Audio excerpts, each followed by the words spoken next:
प्यारे भैया बहनों, इससे पूर्व की कक्षा में हमने 1.5 के सवाल नंबर 2 के 2 सवाल कर लिए थे। सवाल नंबर 2 के 3 सवाल कर लिए थे। सवाल नंबर 4 एक जो चौथा सवाल था वो बचा हुआ था हमारे पास। आज हम उस चौथे सवाल को करेंगे। चौथे सवाल को करने से पहले चौथा सवाल जो है अपना वो सूत्र पर आधारित है जो हमने किया है।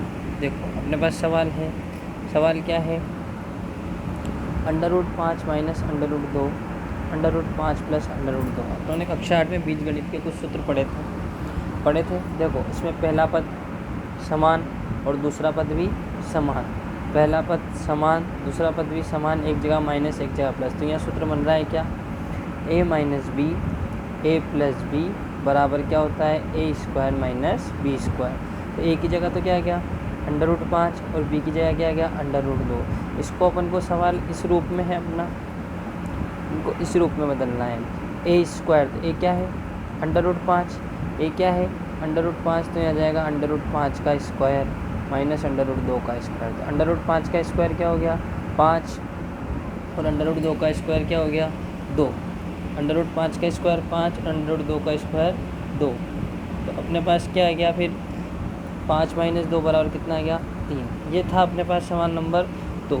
इसके बाद आता है अपने पास सवाल नंबर 3। सवाल नंबर 3 था कि पाई को किसी वृत्त की परिधि C और व्यास D के अनुपात में परिभाषित किया जाता है। आपका ये वृत्त होता है, ये आपका वृत्त है, ये इस वृत्त की क्या है? परिधि। ये क्या है? इस वृत्त की परिधि। और इसका व्यास क्या है? ये जो है इसका व्यास ये कितना है? D। इसको तो माना उसने क्या अपने पास? इसको तो माना C और इसको माना D। परिभाषित किया अर्थात पाई बराबर C/T। यह इस कथन को विरोधाभासित करता है कि पाई क्या है? एक अपरिमेय संख्या। इस विरोधाभास को आप कैसे सुलझाएंगे? देखो, चूँकि पाई बराबर क्या होता है? C/T। पाई बराबर क्या होता है? C/T। कैसे होता है समझना कि परिधि बराबर, ये आगे पढ़ेंगे अपन कि 2π वृत्त की परिधि का सूत्र क्या होता है? 2πr। वृत्त की परिधि का सूत्र क्या होता है? 2πr। ये होता है 2πr। देखो हमारे पास सूत्र होता है वृत्त की परिधि बराबर होती है 2πr और परिधि का मान क्या दिया है हमें? C। तो C बराबर 2π और जो r है वो व्यास की होती है आधी, तो ये D बटा में चल जाएगा। इसका मतलब चूँकि पाई बराबर क्या होता है? C/T। पाई बराबर क्या होता है? C/T। इस कथन में कोई विरोधाभास नहीं है क्योंकि या तो D या C क्या है? एक अपरिमेय संख्या। D और C दोनों क्या है? एक अपरिमेय संख्या और इसलिए पाई भी क्या है? एक अपरिमेय संख्या। ठीक है, इतना सा सवाल था। अगला सवाल आता है अपने पास सवाल नंबर 4। सवाल नंबर 4 जो अपन को दिया हुआ है, सवाल नंबर 4 अपन को चित्र बनाकर करना है। तो ये जब भी अपनी कक्षा लगेगी तो अपन करेंगे, क्योंकि अभी आप चित्र से नहीं कर सकते, तो जब भी अपनी कक्षा लगेगी तब करेंगे। इसके बाद आता है अपन सवाल नंबर 5 पर। सवाल नंबर 5 में आपको सवाल दिया है, निम्नलिखित में प्रत्येक में हर का परिमेयकरण कीजिए। हर का परिमेयकरण कैसे करते हैं इसे समझना। जैसे आपकी भिन्न है 3/4। अब इस 3/4 में ये 3 तो क्या है आपका? अंश और ये 4 क्या है आपका? हर। तो हमें किसका परिमेयकरण करना है? हर का। हर का मतलब नीचे वाली संख्या का। तो आपको सवाल दिया है 1/√7। अकेली संख्या है, दो संख्या नहीं है। तो जब भी इस तरह का हल का परिमेयकरण कैसे करते हैं? इंटू में इसी संख्या का गुणा कर देंगे। देखो हर का परिमेयकरण करने पर 1/√7 ऐसे कैसे? इंटू हर का परिमेयकरण करने पर क्या होगा? इंटू इधर भी बटा में क्या था? √7, तो इसमें √7 का भी गुणा कर देंगे, √7 का ही भाग दे देंगे। ठीक है, √7 का गुणा 1 से करेंगे तो √7 और √7 का गुणा √7 से कर देंगे। √7 ऊपर ऐसे गया, √7 का गुणा √7 से करेंगे तो क्या गया? 7। जैसे एक सवाल और देते हैं अपन, जैसे 1/√2 1/√2 के हर का परिमेयकरण करना है। तो हर का परिमेयकरण करना है तो इसमें √2 का क्या कर देंगे? गुणा और √2 का क्या कर देंगे? भाग। क्लियर? और देख लो, जैसे 1/√3, तो इसमें √3 का क्या कर देंगे गुणा और √3 का क्या कर देंगे भाग। क्लियर आ गया। ये था आपका सवाल नंबर 1। सवाल नंबर 2, अब देखो यहाँ एक संख्या थी और यहाँ कितनी संख्या है 2, 1/√7 माइनस √6। जब भी दो संख्या आ जाए तो प्रमेयकरण कैसे करना है समझना। हर का प्रमेयकरण करने पर 1/√7 माइनस 6 ये की संख्या लिखनी है, लिख दिया √7 माइनस 7 6 √6। बस अंतर क्या करना है कि अगर यहाँ माइनस हो तो यहाँ लगाना है प्लस, और यहाँ प्लस हो तो यहाँ लगाना है माइनस, दोनों जगह। क्लियर। यहाँ माइनस है तो दोनों जगह प्लस, और यहाँ प्लस है तो दोनों जगह माइनस। ये कब करना है, जब बटा में कितनी संख्या हो 2। इसका गुणा हमने 1 से करा, तो एक अगर आप किसी संख्या का गुणा 1 से करते हो तो वो की हुई संख्या जाती है। तो ऊपर तो क्या आ गया √7 प्लस √6 आ गया। क्लियर है। √7 प्लस √6 हो गया क्लियर।